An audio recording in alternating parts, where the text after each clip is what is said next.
Hello दोस्तों, I hope आप सब अच्छे होंगे। अपनी तैयारी आप लोग अच्छे से कर रहे होंगे। साथ ही हम लोग यूपी पीसीएस 2024 के लिए प्रैक्टिस सेट सॉल्व कर रहे हैं। और अभी जो प्रैक्टिस सेट सॉल्व कराया जा रहा था वो दृष्टि आईएएस द्वारा पब्लिश किए गए टेस्ट सीरीज को हम लोग सॉल्व कर रहे थे। और उसके जो प्रैक्टिस सेट हैं 6 प्रैक्टिस सेट्स अभी मार्केट में आए थे जिसको जो है सॉल्व कराया जा चुका है। आज से हम लोग जो टेस्ट सीरीज सॉल्व करेंगे वह यूपीएससी हिंदी द्वारा पब्लिश किया गया जो टेस्ट सीरीज है उसको हम लोग सॉल्व करेंगे। और ये भी आपका बेसिकली जो स्पेशली सब्जेक्टिव टेस्ट है यह जो है इसमें हिस्ट्री के क्वेश्चंस आप लोगों को देखने को मिलेंगे। तो आप लोग क्वेश्चन पेपर सॉल्व करिए, देखिए कितने क्वेश्चंस आप लोगों के सही हो रहे हैं। इसका पीडीएफ भी आप लोगों को टेलीग्राम चैनल पे प्रोवाइड करा दिया जाएगा। किसी भी क्वेश्चन में डाउट हो, कन्फ्यूजन हो, कमेंट बॉक्स में कमेंट करके पूछ सकते हैं। और इसके साथ साथ जो है अपना फीडबैक ज़रूर दिया करें। और वीडियो अगर अच्छा लगे तो लाइक ज़रूर कर दिया करें, अपने दोस्तों साथियों के साथ ज़रूर शेयर करें। तो चलिए इसी के साथ वीडियो की शुरुआत करते हैं। और ये देखिए हिंदी और इंग्लिश दोनों में है, लेकिन क्या है कि हिंदी वाले से मैं आप लोगों को प्रैक्टिस सेट सॉल्व कराऊंगा और इंग्लिश वाला जो आपका सेक्शन है उसे दिखा दूंगा। तो जो लोग इंग्लिश में सॉल्व करना चाहते हैं या इंग्लिश जो लोग प्रिफर करते हैं या इंग्लिश ज़्यादा समझ में आता है वो लोग जो है उससे जा करके टेस्ट सीरीज को सॉल्व कर सकते हैं। ठीक है, क्वेश्चन नंबर फर्स्ट देखिए। प्राचीन भारत के इतिहास के संदर्भ में निम्नलिखित कथनों में से कौन सा कथन गलत है? प्राचीन काल में प्राकृत भाषा देश भर की संपर्क भाषा लिंगुआ फ्रैंक का काम करती थी। प्राचीन काल की 2 महाकाव्य रामायण और महाभारत की रचना मूलतः संस्कृत भाषा में हुई थी। अशोक के शिलालेख केवल प्राकृत भाषा और लिपि जो है उसकी ब्राह्मी में पाई गई है। हमारे देश का नाम इंडिया अरबी और फारसी भाषाओं में हिंदी के नाम से विदित होता है। आपको बताना है इसका कौन सा विकल्प गलत है। देखिए इसका जो सही आंसर है वो हो जाएगा आपका ऑप्शन सी। अशोक के जो शिलालेख हैं उसकी भाषा प्राकृत है, लेकिन अगर लिपि की बात करें तो ब्राह्मी, अरमाइक और खरोष्टी 3 लिपियां जो है देखने को मिलती है। ठीक है, ब्राह्मी, अरमाइक और खरोष्टी 3 लिपि हैं और जो भाषा है वो प्राकृत है। तो सही आंसर हो जाएगा ऑप्शन सी, यही आपका गलत है। हड़प्पा संस्कृति के संदर्भ में निम्नलिखित में से कौन सा कथन गलत है? इस काल में लोग चावल का उत्पादन करते थे। उत्तर हड़प्पा काल में अग्नि पूजा की परंपरा चली और इसके लिए मंदिरों का निर्माण किया गया। इस काल में शिल्प कला उन्नत थी, जिसमें से मृदभांड को चिकने और चमकीले बनाए जाते थे। इस काल में मध्य एशिया से व्यापार करने के लिए उत्तरी अफगानिस्तान में बस्ती का निर्माण किया गया था। कौन सा विकल्प इसका गलत होगा? इसका जो सही आंसर है वो हो जाएगा आपका ऑप्शन बी। हड़प्पा काल में अग्नि पूजा परंपरा चली थी, ये बात तो सही है, लेकिन इसके लिए मंदिरों का निर्माण किया गया था, यह गलत है। हड़प्पा काल में किसी भी मंदिर के साक्ष्य जो है प्राप्त नहीं हुए हैं। ठीक है, हड़प्पा काल की जो समकालीन सभ्यताएं थी जैसे मेसोपोटामिया और मिस्र की जो सभ्यताएं हैं वहाँ पे मंदिरों के साक्ष्य मिले हैं, लेकिन हड़प्पा संस्कृति में मंदिर के साक्ष्य नहीं पाए गए। ठीक है, तो सही आंसर क्या हो जाएगा? ऑप्शन बी, यही आपका गलत है। वैदिक संस्कृति के संदर्भ में निम्नलिखित कथनों में से कौन सा कथन गलत है? इस काल में परिवार प्रत्यसत्तात्मक था। इस काल में बाल विवाह का प्रचलन था। इस काल में उषा आदिति देवियों की पूजा की जाती थी। समाज में व्यवस्था बनाए रखने के लिए गुप्तचर रखे जाते थे। कौन सा विकल्प इसका सही है? इसका जो सही आंसर है वो हो जाएगा आपका ऑप्शन बी। बी मतलब गलत है।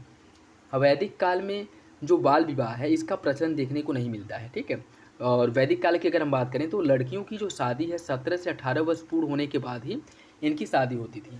और इसमें जो है कुछ देवियों की चर्चा मिलती है, उषा, अदिति और उसके बाद हरिति। ठीक है, इसके साथ साथ जो है ये जो महत्वपूर्ण प्रमुख देवियाँ थी जिनकी पूजा की या इनकी उपासना की भी चर्चा जो है यहाँ पे देखने को मिलती है।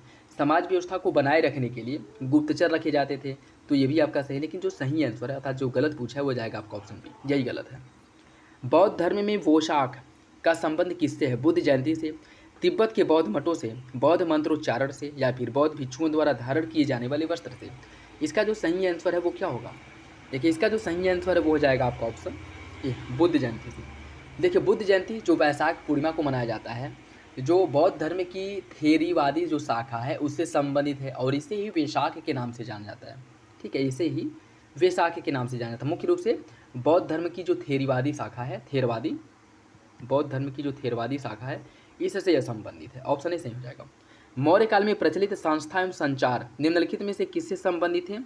इसका जो सही आंसर है क्या? गुप्तचर, विदेश व्यापार से, मौर्यकालीन डाक व्यवस्था या फिर केंद्रीय एवं स्थानीय शासन के मध्य होने वाले पत्राचार। इसका जो सही आंसर है वो हो जाएगा ऑप्शन ए।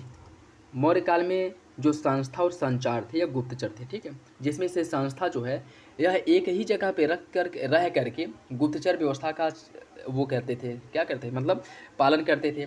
और गुप्तचरों को इधर उधर से जो सूचनाएं मिलती थी वो इनके माध्यम से अन्य गुप्तचरों को दे करके राजा के पास भेजा जाता था। और जो संचार यह जो थे ये भी गुप्तचर ही थे और यह जो है घूम घूम कर कि जो गुप्तचर व्यवस्था है उसको अनुसरण करते थे, कह सकते हैं कि उसका पालन करते थे। जो गुप्तचर है मतलब जानकारी जो है एक स्थान से दूसरे स्थान पे ले जा कर के पहुँचाना, यह इनका मुख्य रूप से काम था। ठीक है, तो संचार जो है यह घूम घूम कर गुप्तचर व्यवस्था का पालन करते थे, जबकि संस्था जो है वह एक ही स्थान पर रह करके। सही आंसर हो जाएगा ऑप्शन ए। वशिष्ठ पुत्र पुलमावी के संदर्भ में निम्नलिखित में से कौन सा कथन सही है? उसने प्रतिष्ठान पैथन को सातवाहन राज्य की राजधानी बनाया था। वह शक शासक रुद्रदमन प्रथम से पराजित हुआ था। कौन सा विकल्प इसका सही होगा? इसका जो सही आंसर है वो हो जाएगा ऑप्शन सी। दोनों विकल्प सही हैं। वशिष्ठ पुत्र पुलमावी द्वारा उसने प्रतिष्ठान पैठन को जो है सातवाहन राज्य की राजधानी बनाया था और इसके साथ साथ वह शक शासक जो रुद्रदमन प्रथम था इसके द्वारा पराजित हुआ था। दोनों विकल्प आपका सही हो जाएगा। निम्नलिखित में से किस वंश को पितृभक्त वंश भी कहा जाता है? मतलब पिता भक्त वंश जो है किस वंश को कहा जाता है? माठर वंश, वशिष्ठ वंश, मान या फिर नल?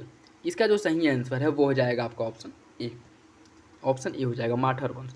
और इसकी हम बात करें तो यह जो है महानदी कृष्णा के बीच का जो क्षेत्र है वहाँ पे माठर वंश की स्थापना की गई थी और इसके जो राजा थे वह मुख्य रूप से पितृभक्त वंश कहलाते थे। ठीक है, तो सही आंसर हो जाएगा ऑप्शन ए। चंद्रगुप्त द्वितीय के संदर्भ में निम्नलिखित में से कौन सा विकल्प सही नहीं है? उसके काल में गुप्त साम्राज्य उत्कर्ष के शिखर पर पहुंचा था। उसने उज्जैन को द्वितीय राजधानी के रूप में उज्जैन का गठन किया था। उसके काल में यात्री वेनसांग भारत आया था। विक्रमादित्य उसकी उपाधि थी। कौन सा विकल्प जो है इसका गलत है?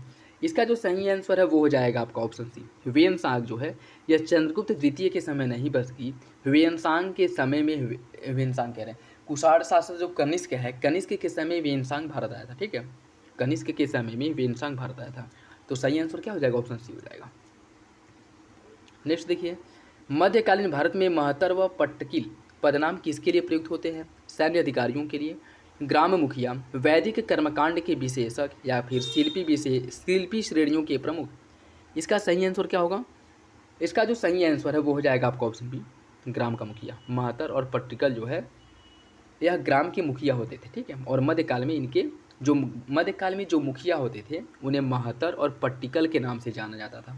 ऑप्शन बी हो जाएगा। महान जैन विद्वान हेमचंद्र किसकी सभा को अलंकृत करते थे? अमोघवर्ष, कुमारपाल, जयसिंह सिद्धराज या फिर विद्याधर? इसका जो सही आंसर है वो हो जाएगा आपका ऑप्शन बी। जैन विद्वान हेमचंद्र जो है यह कुमारपाल के दरबार में निवास करते थे। ऑप्शन बी हो जाएगा। निम्नलिखित में से वीरकल किसे कहा जाता था? मंदिर, औजार, स्मारक या फिर हथियार? इसका जो सही आंसर है वो हो जाएगा आपका ऑप्शन सी। स्मारकों को वीरकल के नाम से जाना जाता था। ऑप्शन क्या हो जाएगा? सी। ये इंग्लिश वाला सेक्शन है और यह जो लगा आप यहाँ पे पॉज करके वीडियो को सॉल्व कर सकते हैं। ठीक है,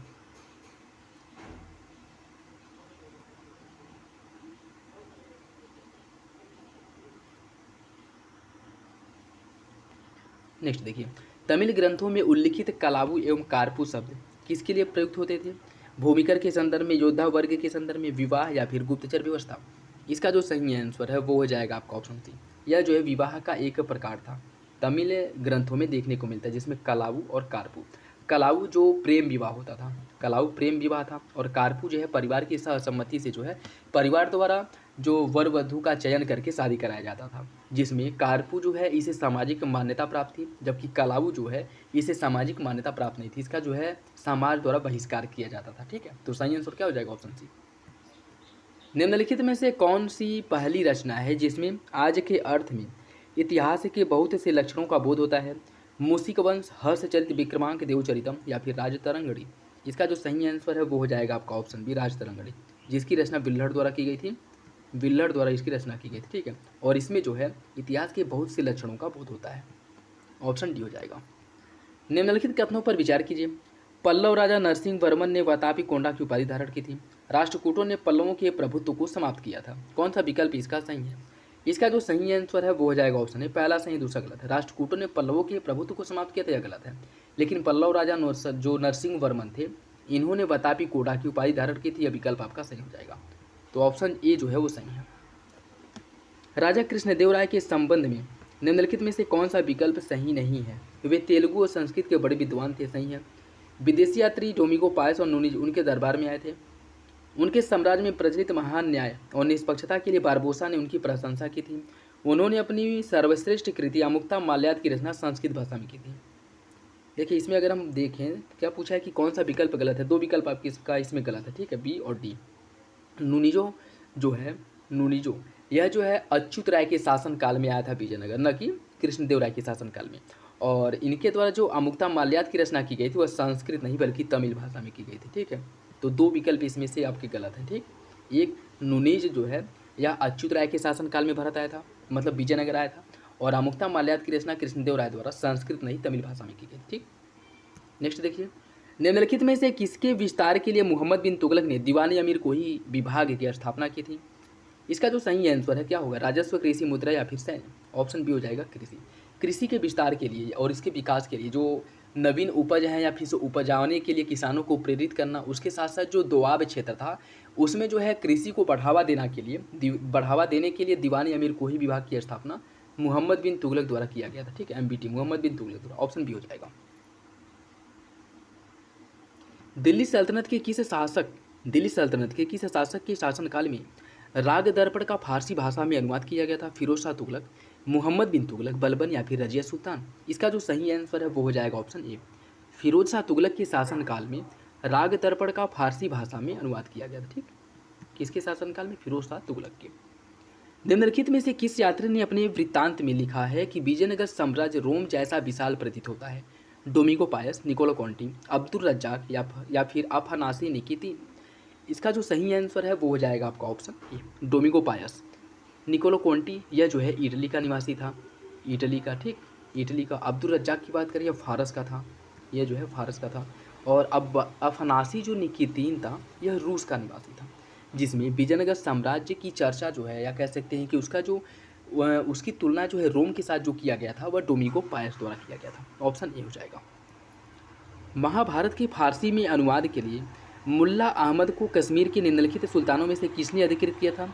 सुल्तान कुतुबुद्दीन, सुल्तान सिकंदर, सुल्तान जैनुल आबिदीन या फिर सुल्तान सिहाबुद्दीन।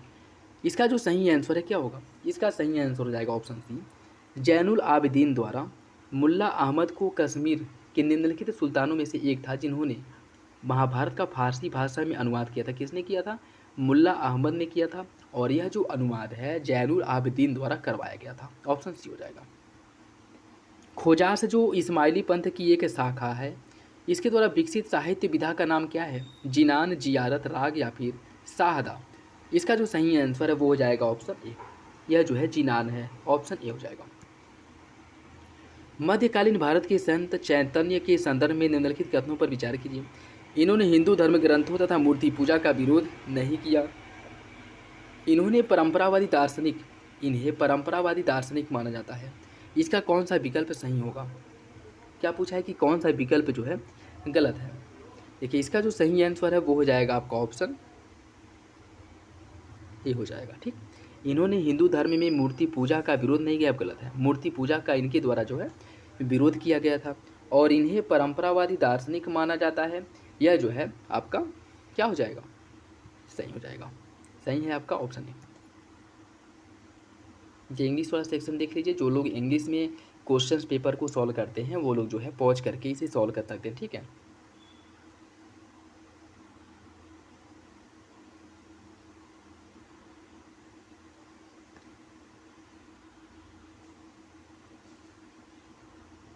नेक्स्ट देखिए, भारतीय दर्शन की वह विचारधारा जो तार्किक सोच में अरस्तु के दृष्टिकोण के समानांतर है और जो तर्क का उपयोग करके ईश्वर और एकेश्वरवाद के अस्तित्व को सिद्ध करने के प्रयास में योगदान देती है, वह क्या है। न्याय, चार्वाक, अद्वैत या फिर मीमांसा। इसका जो सही आंसर है वो हो जाएगा आपका ऑप्शन है, न्याय दर्शन। जिसके लेखक जो है न्याय दर्शन, जिसके प्रतिपादक गौतम थे। न्याय दर्शन के प्रतिपादक जो है गौतम थे।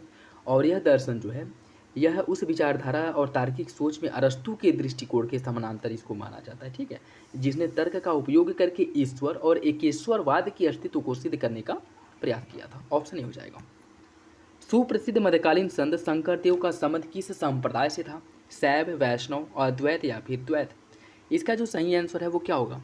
देखिए इसका जो सही आंसर है वो हो जाएगा आपका ऑप्शन बी, यह जो है वैष्णव धर्म से संबंधित है। और यह मूल रूप से असम राज्य से इनका संबंध था, ठीक है, असम राज्य से, अर्थात यहीं पे जो है इनका जन्म हुआ था। ऑप्शन बी हो जाएगा। किसके राज्यकाल में योग वशिष्ठ का निजामुद्दीन पानीपति द्वारा फारसी भाषा में अनुवाद किया गया था। अकबर, हुमायूं, शाहजहां या फिर औरंगजेब? इसका जो सही आंसर है वो हो जाएगा ऑप्शन ए। औरंगजेब के शासनकाल में योग वशिष्ठ का फारसी भाषा में अनुवाद निजामुद्दीन पानीपती द्वारा किया गया था। ऑप्शन ए सही है। फर्रे इजदी का विचार जो मुगल राजतंत्र का आधार था, इनमें से किस सूफी संत द्वारा सबसे पहले विकसित किया गया था? सिहाबुद्दीन सोहरावर्दी, निजामुद्दीन औलिया, इब्न अल अरबी या फिर वायजीद बिस्लामी? इसका सही आंसर क्या होगा? इसका जो सही आंसर है वो हो जाएगा आपका ऑप्शन है सिहाबुद्दीन सोहरावर्दी द्वारा। ठीक, जो मुगल राजतंत्र का आधार फर्रे इजदी, इसका जो विकास है सिहाबुद्दीन सोहरावर्दी द्वारा किया गया था। ऑप्शन ए हो जाएगा। हुमायूं के संदर्भ में निम्नलिखित में से कौन सा कथन गलत है? कन्नौज की हार के बाद इसे ईरान के शाह के दरबार में शरण मिला था। 1555 ईस्वी में इन्हें दिल्ली पर फिर से अधिकार कर लिया। इसकी मृत्यु जो है पुस्तकालय की सीढ़ियों से गिरने से हुई थी और इसके मकबरे का निर्माण अकबर ने करवाया था। कौन सा विकल्प इसमें से गलत है? इसका सही आंसर हो जाएगा ऑप्शन डी। इसके मकबरे का निर्माण जो है इसकी पत्नी हाजी बेगम द्वारा कराया गया था, न कि अकबर द्वारा। तो ऑप्शन डी जो है यह गलत हो जाएगा। अकबर की गुजरात विजय के संदर्भ में निम्नलिखित कथनों में से कौन सा कथन गलत है? अकबर ने 1572 ईस्वी में अहमदाबाद पर अधिकार कर लिया। काम्बे में अकबर ने पहली बार समुद्र को देखा। इस समय पुर्तगालियों ने समुद्र पर वर्चस्व स्थापित कर लिया था। इस अभियान में मिर्जाओं ने अकबर का साथ दिया था। कौन सा विकल्प इसमें से गलत है? इसका जो सही आंसर है वो हो जाएगा आपको ऑप्शन डी। इस अभियान में मिर्जाओं ने अकबर का साथ दिया था, यह गलत है। मिर्जाओं का दमन करने के लिए ही अकबर ने जो है गुजरात विजय किया था। तो सही आंसर क्या हो जाएगा? ऑप्शन डी हो जाएगा। मलिक अंबर के संबंध में निम्नलिखित में से कौन सा विकल्प गलत है? इसने दक्कन में मुगल सेना का नेतृत्व किया था और मलिक अंबर ने इजारा प्रथा को समाप्त कर दिया। इसने जब्ती प्रणाली को लागू किया। इसने इब्राहिम आदिल शाह द्वारा बनवाई गई राजधानी नौरसपुर को जला दिया था। कौन सा विकल्प जो है इसका सही होगा, मतलब गलत है? इसका जो सही आंसर है वो हो जाएगा आपका ऑप्शन ए। इसने दक्कन में मुगल सेना का नेतृत्व किया था, यह गलत है। ठीक, यह गलत है। तो ऑप्शन ए जो है वो गलत हो जाएगा। मनसबदारी प्रणाली के संदर्भ में निम्नलिखित में से कौन सा कथन सही नहीं है? मनसबदारों को वेतन नगद में न देकर के जागीरों के रूप में दिया जाता था। यही वही दस्तावेज को जमा दामी कहा जाता था। शाहजहां के समय मनसबदारी व्यवस्था सुचारू रूप से नहीं चल पाई थी। आगे चल कर के मनसबदारों का वेतन सालाना की जगह माहवारी पैमाने पर दिया जाने लगा। कौन सा विकल्प इसका गलत है? इसका जो सही आंसर है वो हो जाएगा आपका ऑप्शन सी। शाहजहां के समय में मनसबदारी व्यवस्था सुचारू रूप से नहीं चल पाई थी, यह गलत है। शाहजहां ने मनसबदारी व्यवस्था को सुचारू रूप से चलाने के लिए, लागू करने के लिए अधिकारियों, जो योग्य अधिकारी हैं उनकी नियुक्ति जो है इसके द्वारा की गई थी कि जो मनसबदारी व्यवस्था है वह सुचारू रूप से अच्छे से चल सके। तो यही जो है आपका गलत हो जाएगा। मुगलकालीन ग्रामीण व्यवस्था के संदर्भ में कौन सा कथन सही नहीं है? किसान का अपनी जमीन पर व्यक्तिगत अधिकार था। पंचायतों को जुर्माना लगाने और समुदाय से निष्कासित करने जैसे ज़्यादा गंभीर दंड देने के अधिकार थे।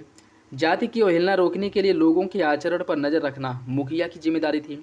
बंगाल में ग्रामीण दस्तकारों को अपनी सेवाओं के बदले ग्रामीण समुदाय द्वारा दी गई भूमि को मीरास वतन कहा जाता था। कौन सा विकल्प गलत है? इसका जो सही आंसर है वो हो जाएगा आपका ऑप्शन डी। डी गलत है, अन्य सभी विकल्प जो है वो सही है। ठीक,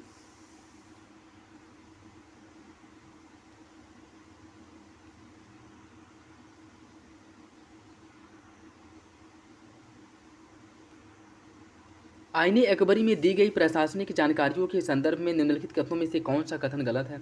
इसमें 14 प्रांतों की विस्तृत जानकारी दी गई है। इसके अनुसार सयूरगल दान में दिया गया राजस्व अनुदान था। इसे मुल्क आबादी भाग में उत्तर भाग में कृषि समाज का विस्तार वर्णन मिलता है। इसमें सूबे तथा उनकी प्रशासनिक और वित्तीय इकाइयों, सरकार, महल, परगना का विस्तार से वर्णन मिलता है। कौन सा विकल्प गलत है? इसका जो सही आंसर है वो हो जाएगा आपका ऑप्शन है। इसमें 14 प्रांतों की विस्तृत जानकारी मिलती है, आपका गलत है। पहला सही है, सभी विकल्प सही है।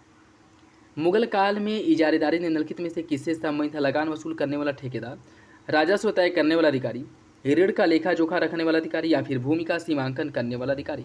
इसका जो सही आंसर है वो हो जाएगा ऑप्शन ए। जो इजारेदार था वह लगान वसूल करने वाला ठेकेदार था। ऑप्शन ए हो जाएगा। निम्नलिखित कथनों पर विचार कीजिए। इक्ता और खालसा दोनों भूमि के प्रकार थे, जहाँ इक्ता सैन्य अधिकारियों को दी जाने वाली विशेष भूमि थी, जिसमें इक्तादार, जिसे अमीर या मुक्ता कहा जाता था, यह कर उगाही कर सकता था लेकिन इसका उपयोग नहीं कर सकता था। वहीं खालसा सुल्तान के प्रत्यक्ष नियंत्रण में होता था। उस्र और खराज दोनों राजस्व प्रणालियों के प्रकार थे। जहाँ उस्र के जरिए बटाई प्रणाली पर आधारित राजस्व संग्रह होता था, वहीं खराज जो है नगद संग्रह पर आधारित था। कौन सा विकल्प जो है सही है? इसका जो सही आंसर है वो हो जाएगा ऑप्शन है। पहला सही है, दूसरा गलत। पहला सही है, दूसरा गलत। देखिए, उस्र की अगर हम बात करें तो ये मुसलमानों से लिया जाने वाला कर था, और खराज जो है यह गैर मुसलमानों से वसूला जाने वाला कृषि ऋण, कृषि कर था। ठीक है, तो पहला सही हो जाएगा, दूसरा गलत हो जाएगा। मुगल शासकों के संदर्भ में निम्नलिखित कथनों पर विचार कीजिए। अकबर व औरंगजेब तोप निर्माण में गहरी रुचि रखते थे। उस काल में भारत इस्पात की तलवारों का निर्यात करता था। कौन सा विकल्प सही है? इसका सही आंसर है ऑप्शन सी, दोनों विकल्प जो है सही है, दोनों विकल्प सही हो जाएंगे। नादिर शाह का आक्रमण निम्नलिखित में से किस मुगल बादशाह के समय में हुआ था? बहादुर शाह प्रथम, फरुखसियर, मोहम्मद शाह या फिर औरंगजेब? इसका जो सही आंसर है वो हो जाएगा ऑप्शन सी, मोहम्मद शाह। इसके समय में नादिर शाह का आक्रमण हुआ था, और मयूर सिंहासन पर बैठने वाला अंतिम शासक भी आपका मोहम्मद शाह ही है। ठीक, क्योंकि नादिर शाह आक्रमण के बाद जो है जो मयूर सिंहासन और कोहिनूर हीरा, तख्ते ताउस जिसे कहा जाता है मयूर सिंहासन को, इसे जो है लूट करके इसके द्वारा ले जाया गया था। ठीक है, तो ऑप्शन सी हो जाएगा। निम्नलिखित में से किस मुगल शासक ने लाल कलावंत से हिंदू संगीत की शिक्षा ली थी? हुमायूं, जहांगीर, अकबर या फिर शाहजहां? इसका सही आंसर हो जाएगा option C, Akbar, option C. 1679 में औरंगजेब द्वारा जजिया पुनः लागू किया गया। औरंगजेब द्वारा दोबारा जजिया लागू करने के बारे में सतीश चंद्र का तर्क क्या है? हिंदुओं के विरोध और शासकों के लालच की वजह से जजिया लगाया गया था। औरंगजेब ने जजिया इसलिए लगाया था ताकि गैर मुसलमानों को इस्लाम कबूल करने के लिए बाध्य किया जा सके। जजिया का जो आरोपण है गहराते हुए राजनीतिक संकट का सूचक था, विशेषकर दक्कन में बिगड़ते हुए हालात की वजह से। जजिया राजकोष पर बढ़ते हुए दबाव को कम करने का एक उपाय था। कौन सा विकल्प जो है सही है? इसका जो सही आंसर है वो हो जाएगा आपका ऑप्शन सी, ऑप्शन सी जो है वो सही है। मध्यकालीन भारत के संदर्भ में निम्नलिखित में से कौन सा आकार की दृष्टि से आरोही क्रम में सही अनुक्रम है? परगना, सरकार, सूबा, सरकार, परगना, सूबा, या फिर सूबा, सरकार, परगना, या फिर परगना, सूबा, सरकार? इसका सही आंसर क्या होगा? इसका जो सही आंसर है वो हो जाएगा ऑप्शन ए, परगना, सरकार, सूबा। ठीक है, ऑप्शन आरोही क्रम की बात कर रहा है, ऑप्शन ए हो जाएगा। ठीक,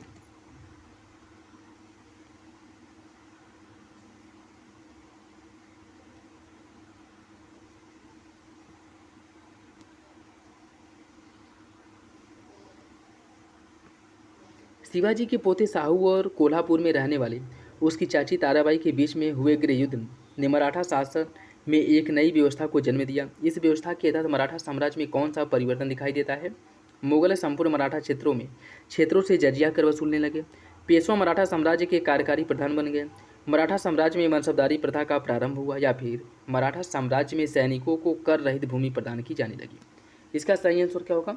इसका सही आंसर हो जाएगा ऑप्शन बी, पेशवा मराठा साम्राज्य के कार्यकारी प्रधान बन गए इसके बाद। ठीक है, देखिए जब औरंगजेब की मृत्यु हुई थी उसके बाद, औरंगजेब की मृत्यु 1707 में हुई, जिसके बाद शिवाजी के पोते साहू जो है, इनको जो मुगल बादशाह बना उसने जो है इन्हें क्या किया, आज़ाद कर दिया। जिसके बाद साहू और इनकी चाची ताराबाई के बीच गृह युद्ध हुआ, और उसके परिणामस्वरूप पेशवा जो है मराठा साम्राज्य में सर्वोच्च पद बन गया। ठीक है, ऑप्शन बी हो जाएगा। निम्नलिखित में से सरंजामी प्रथा किससे संबंधित है? मराठा सिंचाई कर, मराठा भू राजस्व, मुगलकालीन चुंगी, या फिर सिखों का सैन्य प्रशासन? इसका सही आंसर हो जाएगा ऑप्शन बी, यह मराठा भू राजस्व की एक क्या थी, प्रणाली थी। ऑप्शन बी हो जाएगा। फ्रांसीसी ईस्ट इंडिया कंपनी के संबंध में कौन सा विकल्प गलत है? फ्रांसीसी ईस्ट इंडिया कंपनी ने भारत में व्यापार अंग्रेजों के बाद शुरू किया। फ्रांसीसी ईस्ट इंडिया कंपनी पूरी तरह से फ्रांस की सरकार से स्वतंत्र थी। फ्रांसीसी गवर्नर डुप्ले के समय फ्रांसीसियों की दक्षिण भारत में शक्ति चरम सीमा पर पहुंच गई थी। वाडिवास युद्ध के बाद पेरिस हुई, जो पेरिस की संधि थी, इसके बाद फ्रांसीसी भारत में केवल व्यापार केंद्र के रूप में काम कर सके। न तो वे अपनी कारखाने की किलेबंदी कर सकते थे और न ही वह सैनिक रख सकते थे। कौन सा विकल्प गलत है? इसका जो सही आंसर हो जाएगा ऑप्शन बी, फ्रांसीसी ईस्ट इंडिया कंपनी पूरी तरह फ्रांस की सरकार से स्वतंत्र थी। यह गलत है। यह जो है कंपनी फ्रांस की जो सरकार थी उसके अधीन थी। ठीक है, उसके अधीन थी, तो ऑप्शन बी हो जाएगा। भारत में यूरोपियों के आगमन के संबंध में निम्नलिखित कथनों पर विचार कीजिए। डच खोजकर्ताओं ने भारत में यूरोपियों के आगमन का मार्ग प्रशस्त किया। भारत के समुद्री मार्ग पर एक अधिकार स्थापित करने के लिए पुर्तगालियों ने ब्लू वाटर पॉलिसी की नीति अपनाई थी। कौन सा विकल्प सही है? इसका सही आंसर कौन सा विकल्प सही नहीं है? ठीक है, तो सही आंसर हो जाएगा ऑप्शन ए, पहला गलत है, दूसरा जो है आपका सही है। डच खोजकर्ताओं ने नहीं बल्कि पुर्तगाली, जिसमें वास्को डी गामा 1498 ईस्वी जो भारत आया था, इसने भारत में यूरोपियों के आगमन का मार्ग प्रशस्त किया था, ना कि डचों ने। ठीक, तो पहला गलत हो जाएगा, दूसरा सही। बंगाल के प्रशासन की दोहरी व्यवस्था के अंतर्गत कंपनी की लागत पूंजी के संबंध में कौन सा कथन सही है? कंपनी द्वारा सैन्य आधुनिकीकरण में खर्च किया गया धन, कंपनी के कर्मचारियों द्वारा निजी व्यापार से अर्जित धन, बंगाल से प्राप्त राजस्व से भारतीय माल खरीदना और इसे विदेशों में बेचना, या फिर बंगाल में कृषि के विकास में लगाया गया धन। कौन सा विकल्प सही है? इसका जो सही आंसर है वो हो जाएगा आपका ऑप्शन सी। बंगाल से प्राप्त जो राजस्व था उसी से भारतीय माल को खरीद करके विदेशों में बेचा जाता था। ठीक है, तो ऑप्शन सी हो जाएगा। यानदबू की संधि किसके बीच में हुई थी? ब्रिटिश और नेपाल, ब्रिटिश और अफगानिस्तान, ब्रिटिश और भूटान, या फिर ब्रिटिश और बर्मा। इसका सही आंसर क्या है? इसका जो सही आंसर है वो हो जाएगा आपका ऑप्शन डी, ब्रिटिश और बर्मा के बीच में। कब हुआ था? 1826 ईस्वी में यानदबू की संधि हुई थी। ठीक, ऑप्शन डी हो जाएगा। प्रथम आंग्ल बर्मा युद्ध का तत्कालीन कारण क्या था? तेनासरीम तथा अराकान के क्षेत्रों पर अंग्रेजों का कब्जा, वर्मा द्वारा फ्रांसीसी व्यापारियों को विशेष सुविधा देना, वर्मा के राज्य द्वारा चटगांव स्थित शाहीपुर द्वीप पर कब्जा करना, या फिर कोमोडोर लैम्बर्ट के नेतृत्व में 3 युद्धपोतों को रंगून भेजना एवं बर्मा से क्षतिपूर्ति की मांग करना। कौन सा विकल्प जो है प्रथम आंग्ल बर्मा युद्ध का कारण था? इसका सही आंसर हो जाएगा ऑप्शन सी, वर्मा के राजा द्वारा चटगांव स्थित शाहीपुर द्वीप पर कब्जा करने के फलस्वरूप प्रथम आंग्ल बर्मा युद्ध हुआ था 1824 में। ठीक है, जो 1826 में यानदबू की संधि द्वारा समाप्त हुआ। ऑप्शन सी हो जाएगा। राज्य अपहरण नीति एक ऐसी नीति थी जिसका उद्देश्य भारतीय रियासतों में विद्रोह को नियंत्रित करना, ब्रिटिश सैन्य शक्ति को बढ़ाना, जमींदारों को नियंत्रित करना, या फिर अंग्रेजी ईस्ट इंडिया कंपनी के राज्य क्षेत्र सीमाओं को बढ़ाना या फिर उसका विस्तार करना। इसका जो सही आंसर है वो हो जाएगा ऑप्शन डी, अंग्रेजी ईस्ट इंडिया कंपनी का जो राज्य क्षेत्र है इसमें विस्तार करना। ब्रिटिश द्वारा किस भारतीय राज्य का अपहरण कुशासन के आधार पर किया गया था? इसका जो सही आंसर है वो हो जाएगा ऑप्शन बी, अवध का जो विलय है वह कुशासन कुप्रशासन के आधार पर किया गया था। ठीक, ऑप्शन बी हो जाएगा।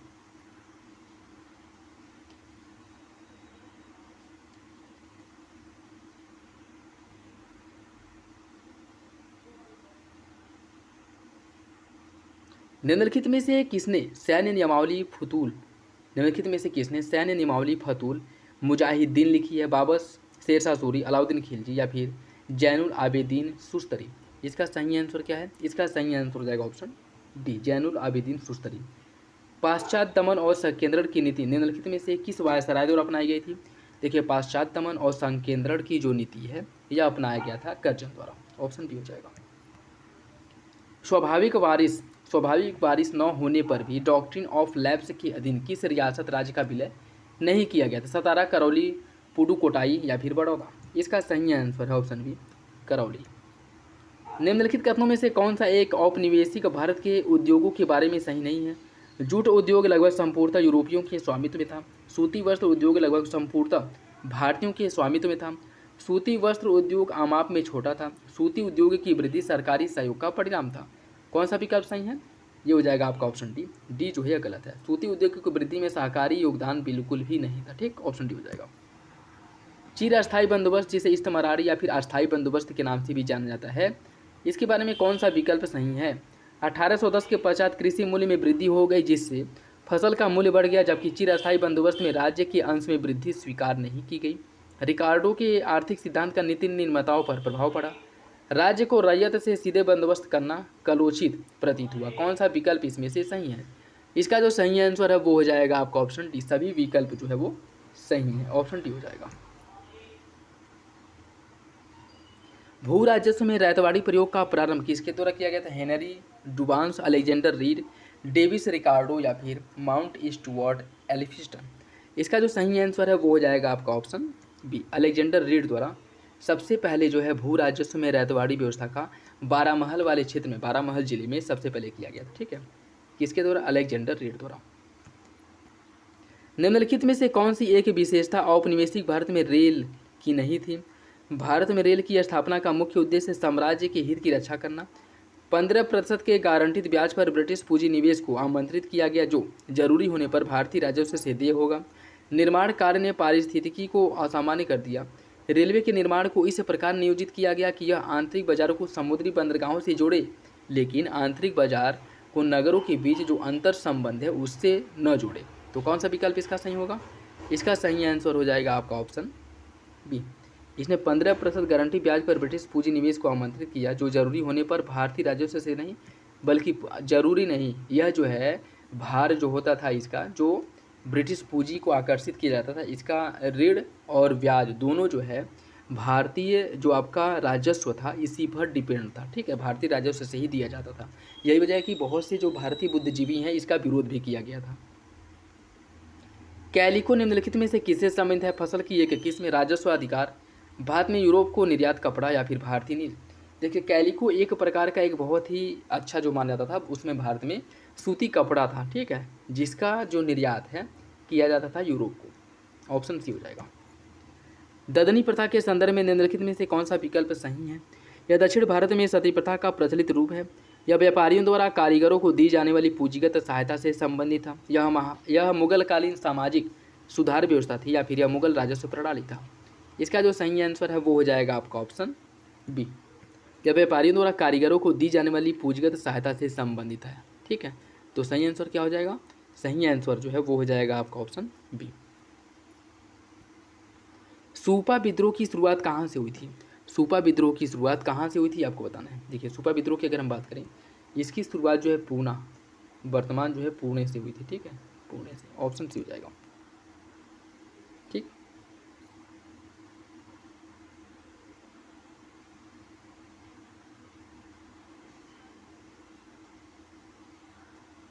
ब्रिटिश भू राजस्व नीतियों के संबंध में नीचे दिए गए कथनों पर विचार कीजिए। अस्थायी तथा रैयतवाड़ी बंदोबस्त देश की परंपरागत भूमि प्रथाओं से मूलतः भिन्न थी। ब्रिटिशों ने भूमि को बेचने, गिरवी रखने और हस्तांतरित की जा सकने वाली वस्तु बना दिया। इसका सही आंसर क्या है? इसका सही आंसर हो ऑप्शन सी, दोनों विकल्प सही है। दामिन ई कोह का निम्नलिखित में से किसे था? अनुदान में दी गई भूमि, संथाल परगना, संथालों की धार्मिक पुस्तक या फिर संथालों के देवता। इसका सही आंसर हो जाएगा ऑप्शन बी। दामिन ई कोह जो है संथाल परगना से संबंधित है, ठीक है, ऑप्शन बी हो जाएगा। 1857 के विद्रोह के दौरान अंग्रेजों ने सर्वप्रथम किस शहर पर दोबारा कब्जा कर लिया था? इसका सही आंसर ऑप्शन सी, दिल्ली पर। ऑप्शन सी हो जाएगा। निम्नलिखित गवर्नर जनरलों में से किसको दयालु क्लीमेंसी विशेषण से संबंधित किया जाता है? कैनिंग, मेयो, रिपन या फिर लैस्टाउन। इसका सही आंसर है ऑप्शन ए, कैनिंग। दक्कन दंगा आयोग का संबंध किससे था? दक्कन दंगा आयोग जो है किसानों की ऋणग्रस्त था, दक्कन में विधि और व्यवस्था का अभाव, रैयतवाड़ी व्यवस्था की समस्या या फिर दक्कन में सांप्रदायिक दंगा। इसका सही आंसर जो है वो हो जाएगा ऑप्शन ए, किसानों की ऋणग्रस्तता से संबंधित था दक्कन दंगा आयोग। कब हुआ था? 1875 में। Option A. बंगाल के तेभागा किसान आंदोलन की क्या मांग थी? जमींदारों की हिस्सेदारी को फसल के आधे भाग से कम करके 1/3 करना, भूमि का वास्तविक खेतिहर होने के नाते भू स्वामित्व कृषकों को प्रदान करना, जमींदारी प्रथा का उन्मूलन तथा कृषि दासता का अंत या फिर कृषकों के समस्त ऋणों को रद्द करना। इसका सही आंसर क्या है? इसका सही आंसर हो जाएगा ऑप्शन ए। यह जो है जमींदारों की हिस्सेदारी को फसल के आधे भाग से कम करके 1/3 करना था, जिसमें यह कहा गया किसानों द्वारा कि 2/3 भाग किसानों को दिया जाए और 1/3 भाग जो है जमींदार वसूल करें, ठीक है।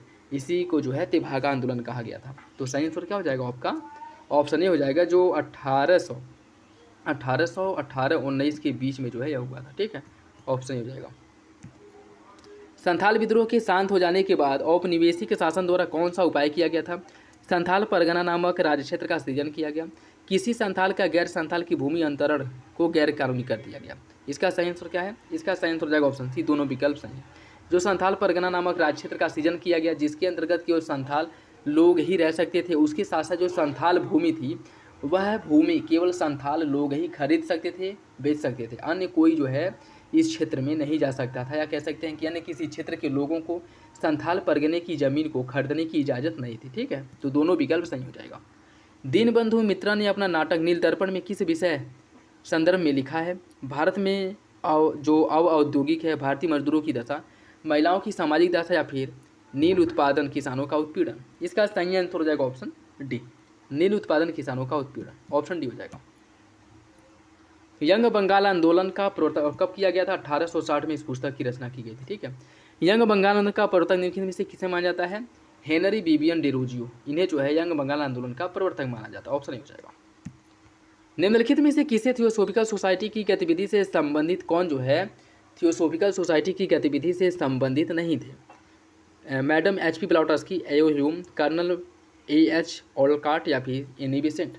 इसका सही आंसर हो जाएगा ऑप्शन ए, एओ ह्यूम। यह भारतीय राष्ट्रीय कांग्रेस की स्थापना से संबंधित थे, ठीक है, इंडियन नेशनल कांग्रेस की स्थापना से संबंधित है। बाकी मैडम ब्लाउटस्की और कर्नल एल्काट, इनके द्वारा जो है 1875 ईस्वी में न्यूयॉर्क में थियोसोफिकल सोसाइटी की स्थापना की गई थी। और एनी बेसेंट जो है 1882 में इसकी मेंबर बन गई थी। ठीक है, तो सही आंसर क्या हो जाएगा? Option B.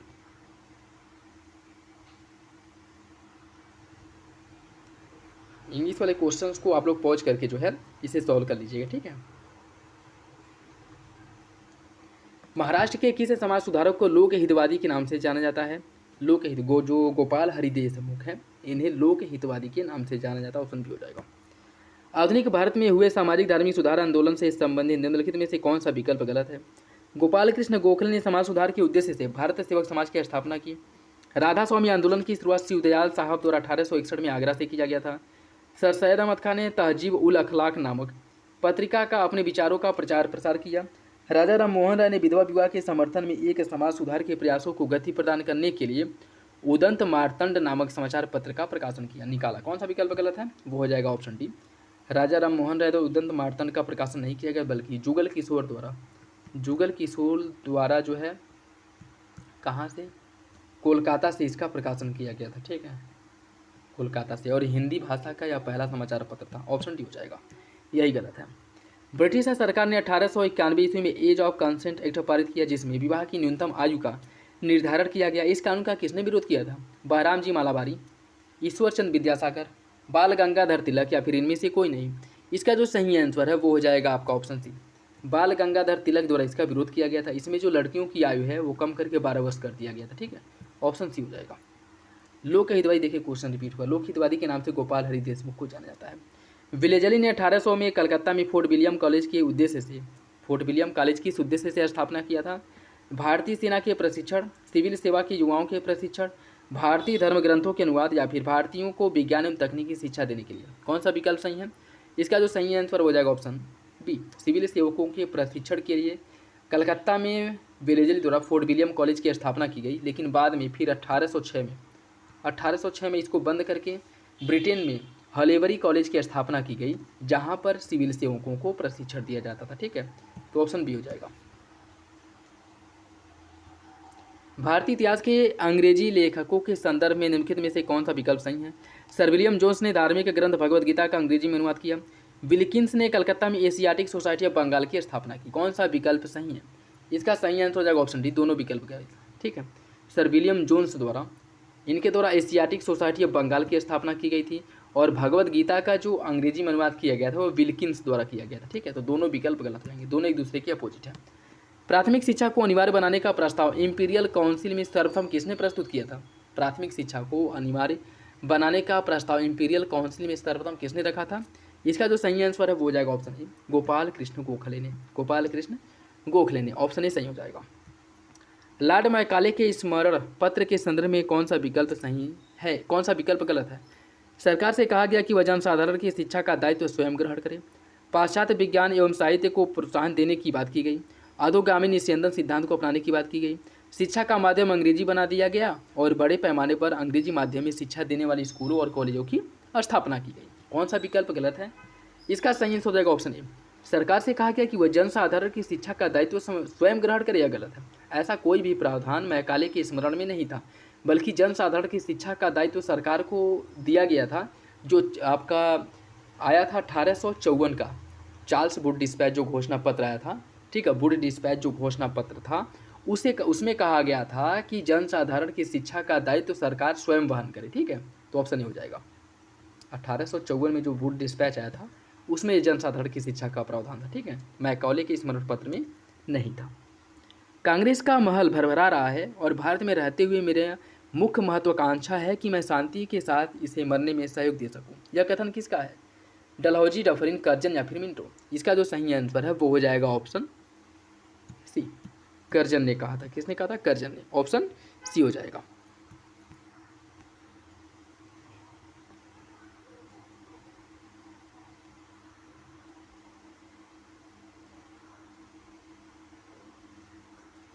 निम्नलिखित में से कौन औपनिवेशिक भारत में साम्यवादी नेता कम्युनिस्ट लीडर नहीं थे? पीसी रे, एस.ए. डागे, मुजफ्फर अहमद, या फिर सिंगारवेल्लू। इसका सही आंसर क्या है? इसका जो सही आंसर है वो हो जाएगा आपका ऑप्शन ए, पीसी रे। पीसी रे की अगर हम बात करें, या भारत में रासायनिक विज्ञान का जनक नहीं माना जाता है। पीसी रे को भारत में रासायनिक विज्ञान का जनक माना जाता है। इन्हीं के द्वारा स्वदेशी आंदोलन के समय बंगाल केमिकल स्वदेशी स्टोर की स्थापना की गई थी। ठीक है, तो पीसी रे जो है यह साम्यवादी नेता नहीं थे। बाकी ऐसे डागे, मुजफ्फर अहमद और सिंगार वेलू चेट्टियार, ये तीनों लोग जो है साम्यवादी नेता थे। बिपिन चंद्र पाल के बारे में निम्नलिखित कथनों में से कौन सा कथन सही है? वे कांग्रेस के नरम दल के नेता थे, गरम दल के नेता थे, स्वतंत्र भारत की पहली सरकार के रक्षा मंत्री, या फिर पश्चिम बंगाल के मुख्यमंत्री।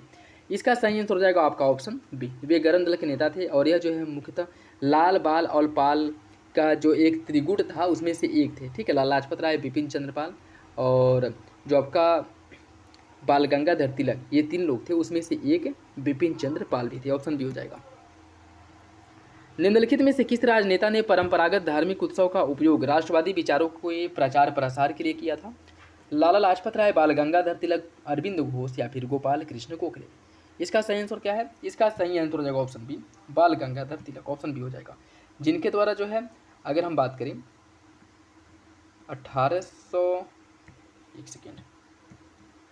1853 में इनके द्वारा जो है गणपति उत्सव, 1855 में शिवाजी उत्सव का आयोजन किया गया था। ठीक है, ऑप्शन बी, बाल गंगाधर तिलक द्वारा।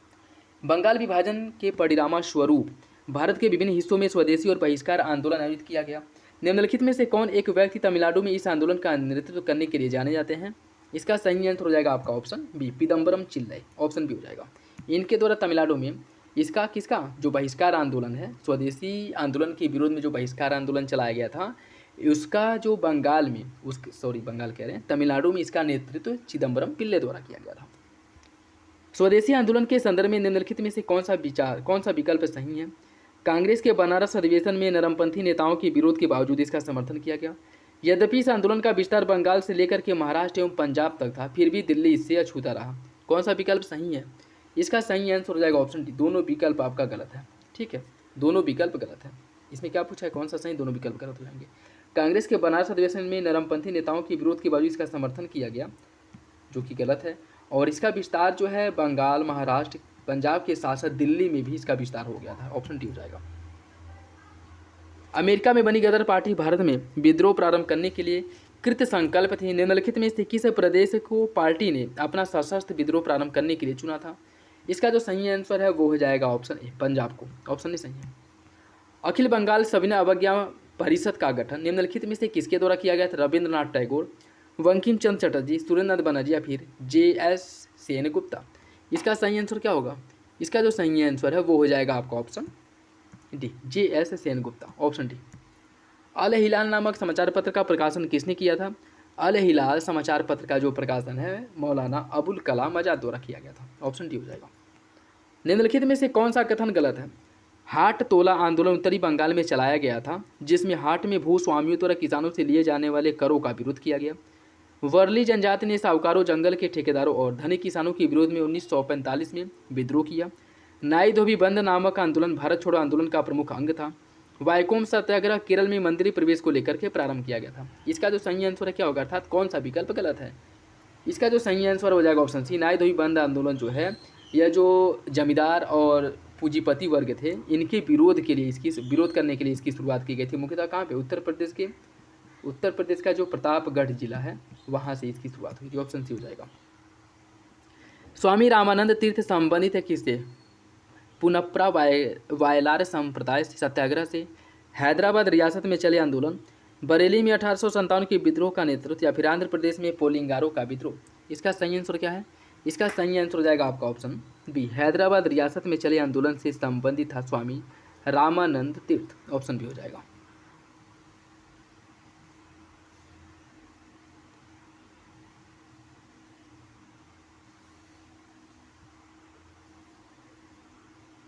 उन्नीस 1901 में मुंबई की विधान परिषद में एक विधेयक पेश किया गया, जिसका उद्देश्य किसानों का भू स्वामित्व अधिकार छीन लेना था, ताकि वे शादी विवाह और त्योहारों पर फिजूल खर्ची न कर सकें। इस विधेयक का किस राष्ट्रवादी द्वारा जोरदार विरोध किया गया था? बाल गंगाधर तिलक, फिरोज मेहता, सुरेंद्रनाथ बनर्जी, या फिर गोपाल कृष्ण गोखले।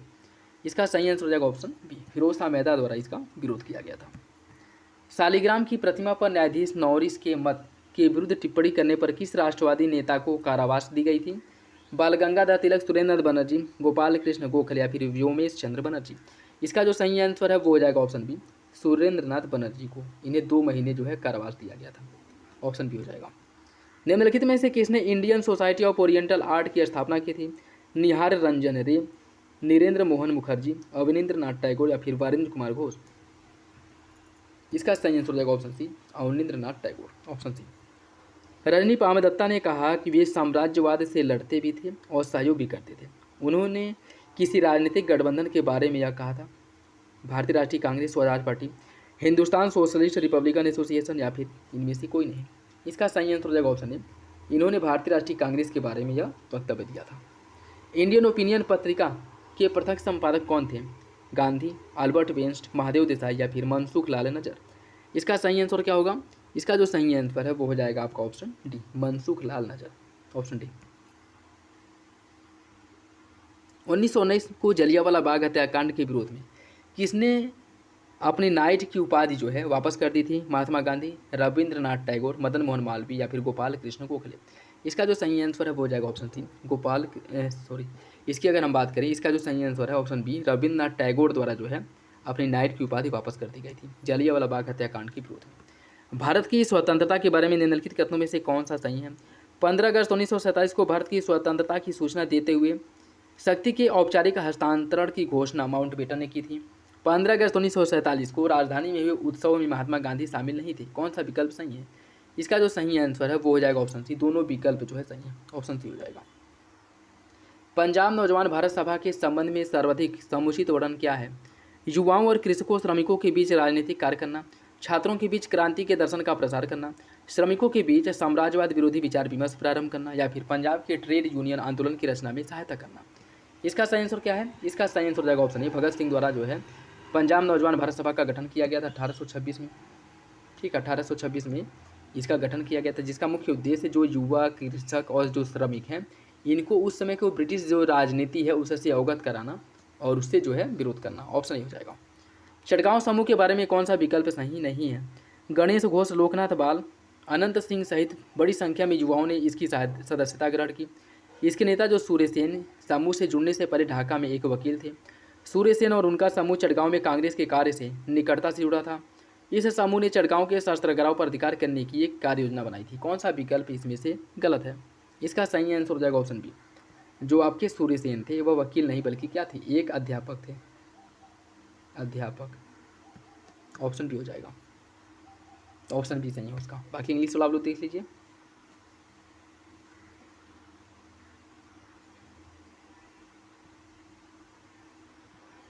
उन्नीस की जो बटलर कमेटी, हर्टोग बटलर के अध्यक्षता में इसका गठन किया गया था।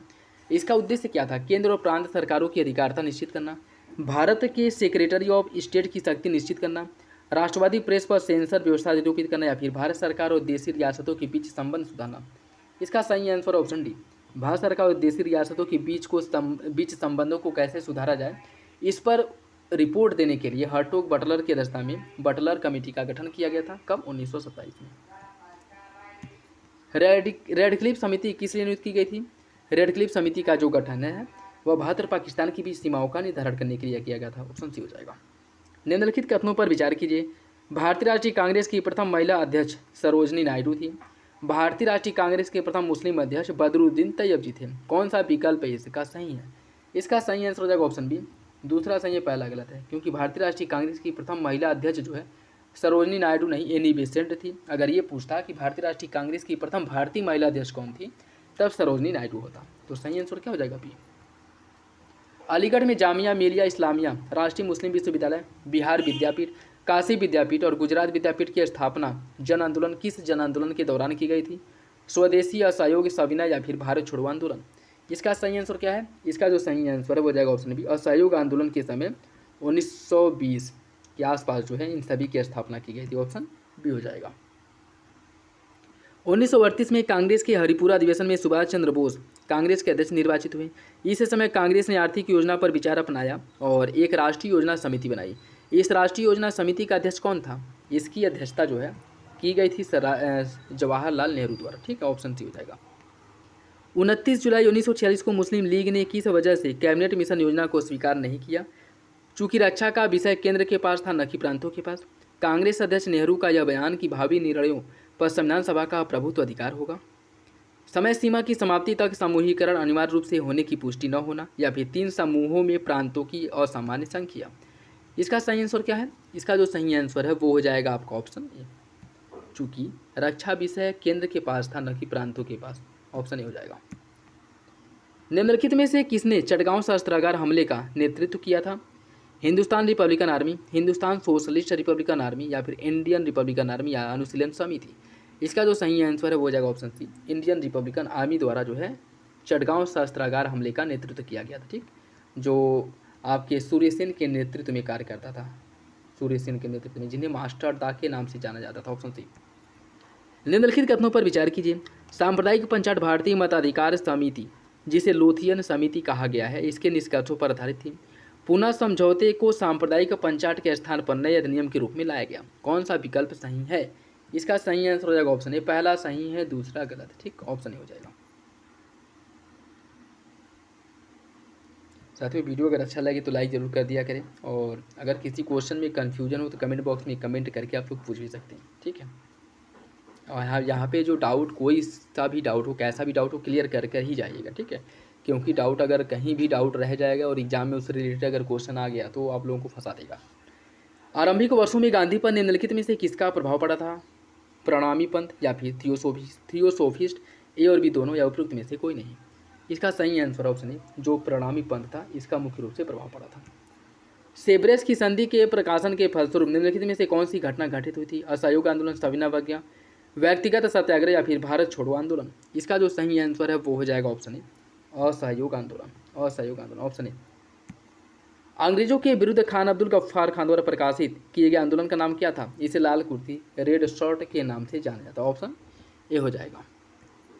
कामागाटामारू क्या था? कामागाटामारू एक जहाज़ था जो जापान से जो है किराए पर लिया गया था, और इसमें कुछ भारतीयों को लेकर के कनाडा गया था, कनाडा के बैकवर्ड तट पे, जहाँ पे उस समय की कनाडा सरकार ने इन लोगों को कनाडा में प्रवेश करने से वर्जित कर दिया, मना कर दिया, जिसके बाद जो है इन्हें पुनः जो है उस जहाज़ को भारत लाया गया, जहाँ मुठभेड़ में 13 या 14 लोगों की मृत्यु हो गई थी। ठीक है, ऑप्शन सी। काकोरी केस के अभियुक्तों, और यह घटना कब की है? यह घटना जो है आपकी 1914 की है। ठीक है, काकोरी केस के अभियुक्तों के बचाव हेतु किसकी अध्यक्षता में एक समिति का गठन किया गया था? आचार्य नरेंद्र देव, गोविंद बल्लभ पंत, चंद्रभान गुप्ता, या फिर मोतीलाल नेहरू। इसका सही आंसर क्या है? इसका सही आंसर हो जाएगा option B, Govind Ballabh Pant. Option B, option B, अर्थात गोविंद बल्लभ पंत की अध्यक्षता में। मैं एक समाजवादी और गणतंत्रवादी हूँ, और मुझे राजकुमार और राजकुमारों में भी राजाओं और राजकुमारों में विश्वास नहीं है। यह कथन किसका है? यह कथन किसका है? देखिए, इसका जो सही आंसर है वो हो जाएगा ऑप्शन डी, यह जो है जवाहरलाल नेहरू ने कहा था। Option D. निम्नलिखित में से वह कौन था जो काकोरी षड्यंत्र कांड में फांसी की सजा से बच गया था?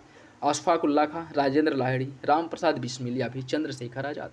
इसका सही answer option D, Chandrashekhar Azad. Option D सही हो जाएगा। ठीक, भारत में दीवानी और फौजदारी कचहरियों के श्रेणीबद्ध संगठन के जरिए न्याय प्रदान करने की नई व्यवस्था का प्रारंभ किसके द्वारा शुरू किया गया था? कॉर्नवालिस, वारेन हेस्टिंग, विलियम बैटिक, या फिर क्लाइव। इसका जो सही आंसर है वो हो जाएगा ऑप्शन बी, वारेन हेस्टिंग द्वारा। किसके द्वारा? वारेन हेस्टिंग द्वारा।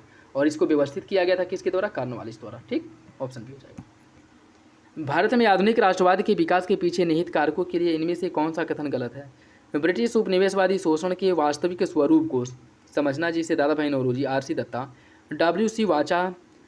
वाचा के भारतीय निर्धनता से संबंधित लेखों से संबंधित था। Max Muller, RG. भंडारकर आदि द्वारा भारत के अतीत की पुनः खोज, जिसने आत्मविश्वास भरा और दास्ता के इतिहास के औपनिवेशिक दामों को असत्य ठहराया। मध्यवर्गीय बुद्धिमान का उभार, जिसने विचार, ज्ञान और मूल्य के साझा आधार का निर्माण किया। रिपन और कर्जन की प्रतिक्रियावादी नीति। आपको बताना है कि कौन सा विकल्प इसमें से गलत है। देखिए, इसका जो सही आंसर हो जाएगा ऑप्शन डी, रिपन और कर्जन की प्रतिक्रियावादी नीति। यह गलत है। भारत की राजधानी कलकत्ता से दिल्ली हस्तांतरित करने के संदर्भ निम्नलिखित में से कौन सा विकल्प सही है? 1912 में दिल्ली ब्रिटिश भारत की राजधानी बनी। 2 वास्तुकारों एडवर्ड लुटियन और हर्बर्ट बेकर को नई दिल्ली की इमारतों को डिजाइन करने का जिम्मेदारी दी गई थी। कौन सा विकल्प सही है? देखिए, इसका जो सही आंसर है वो हो जाएगा ऑप्शन सी, दोनों विकल्प सही। ठीक, दोनों विकल्प। दिल्ली को भारतीय राजधानी बनाया जाएगा, इसकी घोषणा 1911 में किया गया था। ठीक है, 1911 में। लेकिन दिल्ली को जो है ब्रिटिश भारत की राजधानी बना दिया गया था 1912 में। ठीक, दोनों विकल्प सही हो जाएगा। इंग्लिश वाला सेक्शन आप लोग देख लीजिए। जो लोग हिंदी में सॉल्व करना चाहें पॉज करके इसे सॉल्व कर लीजिएगा, ठीक है, क्योंकि हिंदी इंग्लिश दोनों में सॉल्व कराना या पॉसिबल नहीं है। ऐसा करने में वीडियो जो बहुत ज़्यादा लंबा हो जाएगा, ठीक है, और मैं चाहता हूँ कि कम से कम समय में आप लोगों के जो प्रैक्टिस सेट्स हैं वो सॉल्व हो जाए, ठीक है। किसके कार्यकाल में अंग्रेजी भारतीय प्रशासन की सरकारी भाषा बन गई थी? कॉर्नवालिस, हेस्टिंग्स, विलियम बेंटिक या फिर लीटनर? इसका जो सही आंसर है वो हो जाएगा आपका ऑप्शन सी, विलियम बेंटिक के समय में, ऑप्शन सी हो जाएगा। मैकाले के घोषणा पत्र के बाद जो है अंग्रेजी को प्रमुखता दी गई। इनमें से कौन अंग्रेजी में अनुदित प्राचीन भारतीय धार्मिक गीति काव्य सॉन्ग ऑफ फ्रीजन से संबंधित है? किसके द्वारा सॉन्ग ऑफ फ्रीजन का जो है हिंदी भाषा में अनुवाद किया गया था? तिलक, जवाहरलाल नेहरू, मोहनदास करमचंद गांधी या फिर सरोजनी नायडू? इसका सही आंसर हो जाएगा ऑप्शन सी, गांधी द्वारा, ऑप्शन सी। निम्न गवर्नर जनरलों में किसने कांग्रेस का अत्यधिक अल्पसंख्यक लोगों का प्रतिनिधित्व करने वाली कहकर उपहास उड़ाया था? डफरिन, कर्जन, मिंटो या फिर लैंसडाउन? इसका सही आंसर ऑप्शन है डफरिन ने इसका मजाक उड़ाया था जब कांग्रेस का स्थापना किया गया था 1885 में। उस समय जो है डफरिन ही भारत का क्या था? गवर्नर था, ऑप्शन हो जाएगा। सर टॉमस मुनरो किन वर्षों में मद्रास के गवर्नर थे? 20 से 27, 19 से 28, 1822 से 29 या फिर 18 से 25? इसका जो सही आंसर है वो हो जाएगा ऑप्शन नहीं, 1820 से 1827 तक मुनरो जो है मद्रास के गवर्नर थे, और इन्हीं के कार्यकाल में जो है रैयतवाड़ी व्यवस्था शुरू किया गया था मद्रास प्रेसिडेंसी में। कितने वर्षों के लिए? 51 वर्षों के लिए, ऑप्शन हो जाएगा। निम्नलिखित में से किस अधिनियम के अधीन भारतीय ईसाइयों तथा आंग्ल भारतीयों के प्रतिनिधित्व के लिए पृथक निर्वाचक मंडल की व्यवस्था की गई थी? इंडियन काउंसिल एक्ट 1861, भारतीय परिषद अधिनियम 1909, भारत शासन अधिनियम 1919 या भारत शासन अधिनियम 1935? इसका सही आंसर क्या होगा? इसका जो सही आंसर है वो हो जाएगा ऑप्शन सी, भारत शासन अधिनियम 1919। 1784 का पिट्स इंडिया एक्ट के संबंध में कौन सा विकल्प गलत है? इसके तहत ब्रिटिश सरकार का कंपनी के मामलों पर उसके भारतीय प्रशासन पर नियंत्रण हो गया। इस एक्ट के तहत बोर्ड ऑफ कंट्रोल का गठन किया गया। इस कानून ने बंबई और मद्रास प्रेसिडेंसी को युद्ध, कूटनीति और राजस्व के मामले में निर्णय लेने के लिए स्वतंत्रता दी। या फिर इस कानून ने भारत के शासन को गवर्नर जनरल तथा 3 सदस्यीय वाली काउंसिल के हाथों में दे दिया। इसका सही आंसर क्या है? इसका सही आंसर है ऑप्शन सी, इसने बंबई और मद्रास प्रेसिडेंसी को युद्ध, कूटनीति और राजस्व के मामले में निर्णय लेने के लिए स्वतंत्र किया गलत है, इनकी शक्तियों को सीमित कर दिया गया था, ठीक है, ऑप्शन सी क्या हो जाएगा? गलत है। 1919 के भारत शासन अधिनियम के परिणामस्वरूप शुरू हुई द्वैध शासन प्रणाली के संदर्भ में कौन सा विकल्प सही है? इस प्रणाली के जन्मदाता सर लियोनस कार्टिस थे। इस प्रणाली के अंतर्गत सभी विषयों को 2 भागों में, केंद्रीय और प्रांतीय भागों में विभाजित किया गया। कौन सा विकल्प सही है? इसका सही आंसर जो है वो हो जाएगा आपका ऑप्शन ए, पहला सही है, दूसरा गलत है। इसके अंतर्गत विषयों को 2 भागों में बांटा गया, केंद्रीय और प्रांतीय। केंद्रीय भागों में, और दूसरा जो है जो उस समय का गवर्नर था उसके अधीन कर दिया गया था, ठीक है, तो प्रांतों को नहीं दिया गया था, ऑप्शन ए हो जाएगा। निम्नलिखित में से किस अधिनियम द्वारा वर्मा को भारत से पृथक किया गया था? भारत परिषद अधिनियम 1909, भारत शासन अधिनियम 1919, भारत शासन अधिनियम 1935 या फिर भारतीय स्वतंत्रता अधिनियम 1947? इसका सही आंसर हो जाएगा ऑप्शन सी, भारत शासन अधिनियम 1935 द्वारा, ऑप्शन सी। किस अधिनियम के अंतर्गत भारत में ICS भर्ती परीक्षा का प्रावधान किया गया? Indian council act 61, Indian council act 1893, Morley Minto reform 1909 या फिर गवर्नमेंट ऑफ इंडिया एक्ट 1919? इसका जो सही आंसर है वो हो जाएगा option D, government of India act 1919 द्वारा, ऑप्शन डी।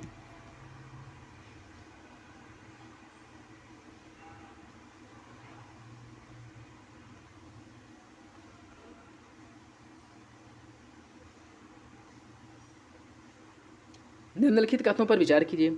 1919 में मांटेगू चेम्सफोर्ड सुधार में 21 वर्ष से अधिक आयु की सभी महिलाओं के लिए मताधिकार की संस्तुति की गई। 1935 के गवर्नमेंट ऑफ इंडिया एक्ट में विधानमंडल में महिलाओं के लिए आरक्षित स्थानों का प्रावधान किया गया। कौन सा विकल्प जो है सही है? इसका सही आंसर हो जाएगा ऑप्शन बी। दूसरा तो सही है लेकिन पहला जो है वो गलत। दूसरा सही है, पहला गलत है। दूसरा सही, पहला गलत। क्यों? क्योंकि 1919 में मांटेगू चेम्सफोर्ड सुधार में 21 वर्ष से अधिक आयु की सभी महिलाओं नहीं बल्कि सीमित महिलाओं को मताधिकार का अधिकार दिया गया था, ठीक है, तो दूसरा सही हो जाएगा, पहला गलत। एलिफेंटा द्वीप के बारे में निम्नलिखित में से कौन सा विकल्प सही है? एक विशाल हाथीनुमा संरचना वहाँ पाए जाने के बाद ब्रिटिश द्वारा इसे यह नाम दिया गया। इसमें एक विशाल स्तूप है। विष्णु धर्मोत्तर पुराण में वर्णित विष्णु की एक भव्य नक्काशी के लिए सुविख्यात है और यह पाशुपत संप्रदाय से संबंधित है। कौन सा विकल्प सही है? इसका सही आंसर हो जाएगा ऑप्शन डी, यह पाशुपत संप्रदाय से संबंधित अगर सही है, बाकी सभी विकल्प आपके गलत हैं। ऐहोल वास्तुकला के संबंध में कौन सा विकल्प गलत है? चालुक्य युग में ऐहोल को मंदिरों का नगर कहा जाता था। ऐहोल के हिंदू गुहा मंदिरों में सबसे सुंदर सूर्य मंदिर है जिसे लाडखा कहा जाता है। ऐहोल में ही रवि कीर्ति ने जिनेंद्र का मंदिर बनवाया जिसे मोगूती मंदिर कहा जाता है। भारत के प्राचीनतम मंदिरों की कोटि में आने वाले ऐहोल के मंदिर महाराष्ट्र राज्य में अवस्थित है। कौन सा विकल्प जो है गलत है? इसका जो सही आंसर है वो हो जाएगा आपका ऑप्शन डी। ऐहोल जो है यह महाराष्ट्र नहीं बल्कि कहाँ पे है? कर्नाटका में। कर्नाटका में, ऑप्शन डी हो जाएगा। भारत के सांस्कृतिक इतिहास के संदर्भ में पंचायतन शब्द किसको संदर्भित करता है? पंचायतन जो है यह मंदिर निर्माण या मंदिर रचना की एक शैली थी। ठीक है, ऑप्शन सी हो जाएगा। नागर, द्रविड़ और बेसर यह क्या था? यह भी जो भारतीय मंदिर वास्तुकला की 3 प्रमुख शैलियाँ थी। ऑप्शन सी हो जाएगा। पट्टक्कल में मंदिरों के संदर्भ में कौन सा विकल्प सही है? पापनाथ मंदिर का बुर्ज उत्तर भारतीय शैली में बना है। विरूपाक्ष मंदिर दक्षिण भारतीय शैली में बना है। कौन सा विकल्प सही है? इसका जो सही आंसर है वो हो जाएगा ऑप्शन सी। दोनों विकल्प सही हैं, दोनों विकल्प सही हो जाएंगे, ऑप्शन सी। प्राचीन भारतीय स्थापत्य कला में गोपुरम निम्नलिखित में से किसे निर्दिष्ट करता है? गोपुरम जो है मंदिरों के प्रवेश द्वार को कहा बोला जाता है गोपुरम। दक्षिण भारत में आप देखे होंगे कि मंदिर के बाहर जो है बहुत बड़े बड़े जो है गोपुरम बनाए जाते हैं। ठीक है, और यह मुख्य रूप से इन्हें ही गोपुरम कहा जाता है जो प्रवेश द्वार होता है। Option B. निम्नलिखित कथनों पर विचार कीजिए। अलाई दरवाजे में एक गुंबद भी है जो वैज्ञानिक पद्धति से बनवाया गया है। तुगलक स्थापत्य की एक प्रमुख विशेषता ढालू दीवार है। कौन सा विकल्प सही है? इसका सही आंसर हो जाएगा ऑप्शन सी। ऑप्शन सी, दोनों विकल्प सही। अलाई दरवाजा का निर्माण अलाउद्दीन खिलजी द्वारा कराया गया था। ठीक है, जो वैज्ञानिक पद्धति पे बना था। और तुगलक स्थापत्य की एक प्रमुख विशेषता ढालू दीवार, दोनों जो है सही हो जाएंगे। मुगल काल में पितरादूरा का संबंध किससे था? पितरादूरा की अगर हम बात करें, यह संगमरमर पर जो नक्काशी किया जाता था उसे कहा जाता था। ठीक है, ऑप्शन सी हो जाएगा। दोनों विकल्प आपके क्या है? सही है। और ये इंग्लिश वाला सेक्शन देख लीजिए।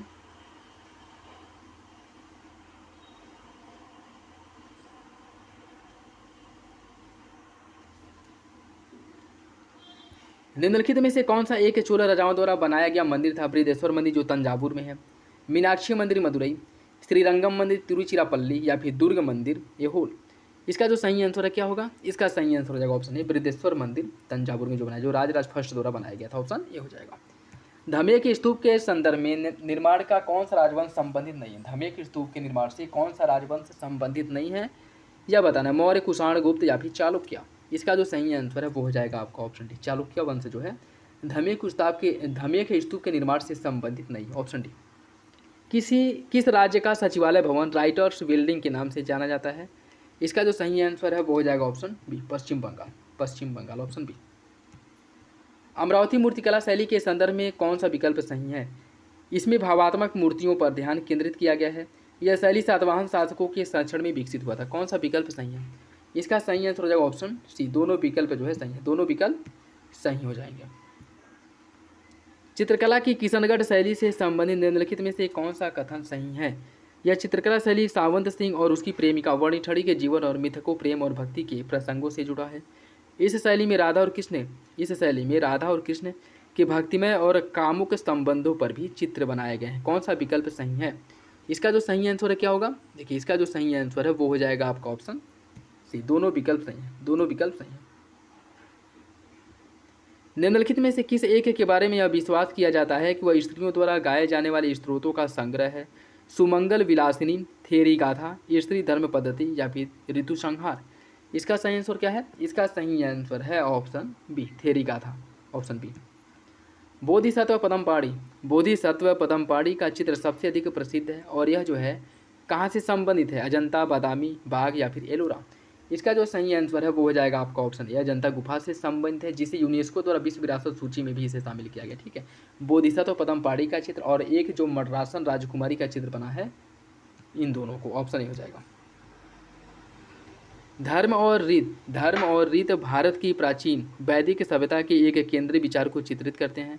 इस संदर्भ में निम्नलिखित कथनों पर विचार कीजिए। धर्म व्यक्ति के दायित्वों एवं स्वयं तथा दूसरे के प्रति व्यक्तिगत कर्तव्यों की संकल्पना है। ऋतु मूलभूत नैतिक विधान था जो सृष्टि और उससे अंतर्निहित सारे तत्व के क्रियाकलापों को संचालित करता था। इसका सही आंसर क्या होगा? इसका सही आंसर हो जाएगा ऑप्शन सी, दोनों विकल्प सही हैं। ये क्वेश्चन साइज छूट गया है। सुप्रसिद्ध चित्र जो वणी ठड़ी है किस शैली से संबंधित है? किशनगढ़ शैली। ये क्वेश्चन शायद छूट गया था। ठीक, ऑप्शन डी हो जाएगा इसका।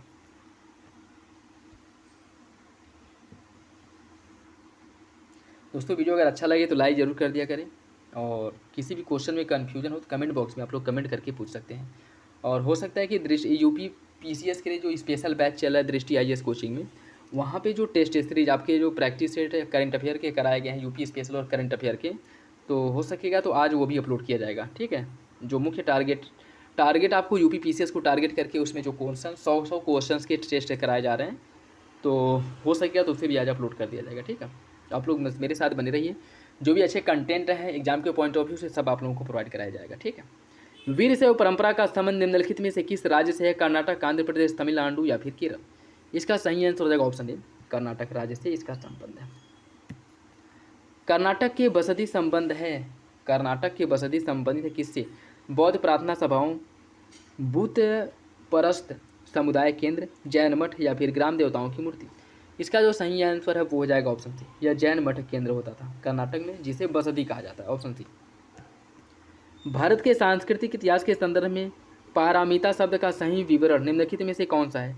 सूत्र पद्धति में लिखे गए प्राचीनतम धर्मशास्त्र पाठ, वेदों के प्राधिकार को अस्वीकार करने वाले दार्शनिक संप्रदाय, परिपूर्णतया जिनकी प्राप्ति से बोधिसत्व पथ प्रशस्त हुआ, आरंभिक मध्यकालीन दक्षिण भारत की शक्तिशाली व्यापारी श्रेणियाँ? कौन सा विकल्प इसका सही है? देखिए इसका जो सही आंसर है वो हो जाएगा ऑप्शन सी, परिपूर्णता जिनकी प्राप्ति से बोधिसत्व पथ प्रशस्त हुआ है, ये हो जाएगा आपका ऑप्शन सी।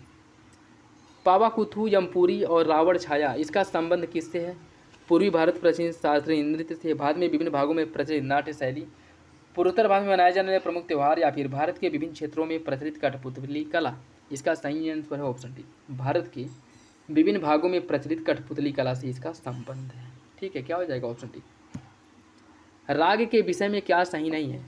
औढ़व राग में 5 स्वर प्रयुक्त होते हैं, मेघ राग प्रातः काल में गाया जाता है, भैरव राग को भय की मनोदशा से इंगित किया जाता है, कौशिक राग को तीसरे पहर में गाया जाता है। कौन सा विकल्प गलत है? इसका जो सही आंसर है वो हो जाएगा ऑप्शन डी, कौशिक राग को तीसरे पहर में गाया जाता है, यह गलत है। कौशिक राग की अगर हम बात करें, कौशिक राग को रात में गाया जाता है। कौशिक या उल्लू का पर्यायवाची है, इससे आप रिलेट करके क्वेश्चंस को अगर आ जाए तो सही कर सकते। ठीक है, ऑप्शन डी हो जाएगा। भारत का चांगथांग क्षेत्र किसके उत्पादन के लिए प्रसिद्ध है? बांस, हस्तशिल्प, सूती, पश्मीना ऊन या फिर चाय? इसका जो सही आंसर है वो हो जाएगा आपका ऑप्शन सी, पश्मीना ऊन के लिए, जो आपके लद्दाख वाले क्षेत्र में मुख्य रूप से पाए जाते हैं। ठीक है, पश्मीना ऊन, जो पश्मीना शॉल बनाई जाती है पश्मीना बकरी के बालों से, उसलिए प्रसिद्ध है चांगथांग। इसी क्षेत्र में मुख्य रूप से ये लोग निवास करते हैं, ऑप्शन सी। गंगईकोंड चोलपुरम की स्थापना किस चोल शासक द्वारा किया गया था? राजेंद्र फर्स्ट, परातंक फर्स्ट, राजराज या फिर राजेंद्र द्वितीय? इसका जो सही आंसर है क्या होगा? इसका जो सही आंसर है वो हो जाएगा option A, Rajendra first, option A. निम्नलिखित कथनों पर विचार कीजिए। आर्यभट्ट ने सूर्यग्रहण और चंद्रग्रहण की घटनाओं की व्याख्या की, मेघदूत कालिदास रचित पद्मात्मक रचना है। कौन सा विकल्प सही है? इसका सही आंसर हो जाएगा ऑप्शन सी, दोनों विकल्प सही हैं। भारतीय संस्कृति एवं परंपरा से संबंधित करकट्टिकम क्या है? यह भगवान जगन्नाथ की रथ यात्रा में एक पड़ाव, दक्षिण भारत उत्सव से संबंधित कन्नड़ साहित्य का एक प्रमुख ग्रंथ, मलयालम कैलेंडर का आखिरी माह जिसे रामायण माह भी कहा जाता है, प्राचीन काल में मान्यता प्राप्त तमिल संस्कृत का एक प्रसिद्ध मंदिर? इसका सही आंसर क्या है? इसका सही आंसर हो जाएगा ऑप्शन सी, मलयालम कैलेंडर का आखिरी माह जिसे रामायण माह कहा जाता है, ऑप्शन सी हो जाएगा। नेक्स्ट देखिए, और आज का लास्ट क्वेश्चन, भारतीय संस्कृति के संदर्भ में दीप मालिका से आशय है योगासन क्रिया, मंदिर में स्थापत्य लक्षण, एक त्यौहार या फिर नाट्य कला? इसका सही आंसर हो जाएगा आपका ऑप्शन सी, यह एक प्रकार का क्या है? त्यौहार है, दीप मालिका, ऑप्शन सी। और यह इंग्लिश वाला भी देख लीजिए।